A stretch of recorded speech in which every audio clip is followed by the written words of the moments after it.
এনসিপির যুগ্ম আহ্বায়ক তাজনুভা জাবিনকে মোবাইল কলে কুপ্রস্তাব দেওয়ার অভিযোগ উঠেছে জাতীয় নাগরিক পার্টির এনসিপি যুগ্ম আহ্বায়ক সারওয়ার তুষারের বিরুদ্ধে। এ নিয়ে একাধিক অডিও ও স্ক্রিনশট সামাজিক যোগাযোগ মাধ্যমে ভাইরাল হয়েছে। তুষারের ফোন কলের অপর প্রান্তে থাকা নারী দাবি করে তাজনুভার নাম ও ছবিসহ অনেকে সামাজিক যোগাযোগ মাধ্যমে পোস্ট করেছেন। এদিকে বিশ্ব এটি নিয়ে নিজের ভেরিফায়েড ফেসবুক অ্যাকাউন্টে আজ একটি পোস্ট দিয়েছেন তাজনুভা জাবিন। ফেসবুক পোস্টে তাজনুভা জাবিন বলেন, শুধু এটুকু বলি, যার অডিও আমার নাম বলে ফটোকার্ড, ভিডিও কন্টেন্ট বানিয়ে ভরায় ফেলছে, আমি বা আমরা খুব সহজে তার নাম প্রকাশ করে আমার বিরুদ্ধে হওয়া এই জঘন্য মিথ্যাচারের প্রতিবাদ করতে পারি।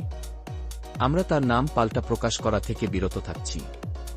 আপনারা তাহলে কি বুঝলেন ভাই? এটা তো সত্য যে সাহা ঘটে তাহা কিছুটা রটে। তিনি এত বড় স্ক্যান্ডাল বা অপবাদ বা দুর্নাম এত সহজে মেনে নিবেন কেন? তিনি এই অপরাধ মাথায় নিয়ে নেতৃত্ব দিবেন? এটা তো পরিষ্কার যে ঘটনাটা একেবারে মিথ্যা নয়, আর পুরো ঘটনা মিথ্যা করে এত সুন্দরভাবে ভাইরাল করাটা অনেক জটিল ব্যাপার। এদিকে জাবিন আরও বলেন, রাজনীতিতে আসার পর দ্বিতীয়বারের মতো খুব পরিকল্পনামাফিক এই ভয়াবহ সাইবার আক্রমণ চালানো হচ্ছে আমাকে ঘিরে। আমি শুধু বুঝি, আমার কথা বা লেখা গুরুত্বপূর্ণ না হলে এত মানুষ আমাকে নিচে নামানোর এত আপ্রাণ চেষ্টা করত না। এসবের উত্তর সময় মতো অবশ্যই দিবে। এদিকে নৈতিক স্খলনের অভিযোগ উত্থাপিত হওয়ায় জাতীয় নাগরিক পার্টির এনসিপি যুগ্ম আহ্বায়ক সারওয়ার তুষারকে কারণ দর্শানোর নোটিশ প্রদান করা হয়েছে। মঙ্গলবার যুগ্ম সদস্য সচিব সালেহ উদ্দিন সিফাতের স্বাক্ষরিত এক বিজ্ঞপ্তিতে এই নোটিশ প্রদান করা হয়।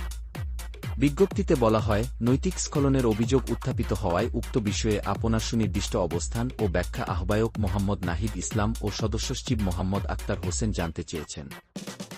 ধরেন ঘটনা একটি সাজানো, তাহলে কেন দলের প্রধান এমন শোকজ চিঠি পাঠাবেন?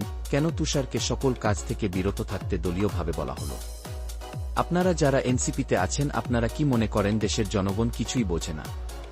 তাজনুভা জাবিন আপা, এখন যেভাবেই বিষয়টি সামাজিক মাধ্যমে আসুক, বাঙালি কি কিছুই বোঝে না? ঘটনাটা আইনের কাছে স্বীকার করে দৃষ্টান্তমূলক বিচার হোক, সেটা সমাজের চোখে আঙ্গুল দিয়ে দেখিয়ে দিন, তাতে আপনার মতো সকল রাজনৈতিক নেতার অবস্থা সমাজে বাড়বে। এমতাবস্থায় উত্থাপিত নৈতিক স্খলনজনিত অভিযোগের কারণে আপনার বিরুদ্ধে কেন সাংগঠনিক ব্যবস্থা গ্রহণ করা হবে না, তার লিখিত ব্যাখ্যা আগামী 5 দিনের মধ্যে রাজনৈতিক পর্ষদ এবং এই বিষয়ে গঠিত তদন্ত কমিটি বরাবর প্রেরণ করার জন্য নির্দেশনা দেওয়া হল।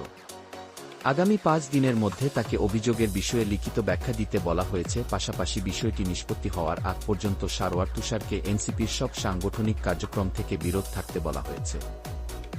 গতকাল সোমবার এনসিপির নেতা সারওয়ার তুষারের সঙ্গে দলটির একজন কেন্দ্রীয় নেত্রীর কথোপকথনের এবং কুপ্রস্তাবের একটি অডিও সামাজিক যোগাযোগ মাধ্যমে ভাইরাল হয়। এ নিয়ে ব্যাপক বিতর্ক তৈরি হয়। কেউ কেউ সামাজিক যোগাযোগ মাধ্যমে অভিযোগ করেন, সারওয়ার তুষার ওই নারীকে হয়রানি করেছেন। কেন একজন এনসিপির নেতা একজন নারীকে হেনস্থা করবে?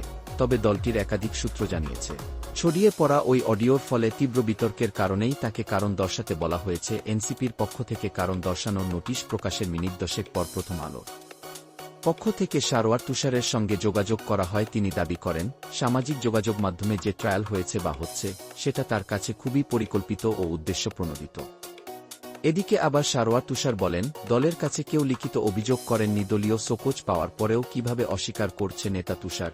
তবু যেহেতু এটা সামাজিক যোগাযোগ মাধ্যমে এসেছে এবং একটা আলোচনার বিষয়ে পরিণত হয়েছে, তাই দল কারণ দর্শানোর নোটিশের মাধ্যমে আমার কাছে বিষয়টি জানতে চেয়েছে। আমি নির্ধারিত সময়ের মধ্যে দলের কাছে লিখিতভাবে আমার অবস্থান ব্যাখ্যা করব। এত বড় ঘটনা কিভাবে এত সুন্দর করে মিথ্যা বলে?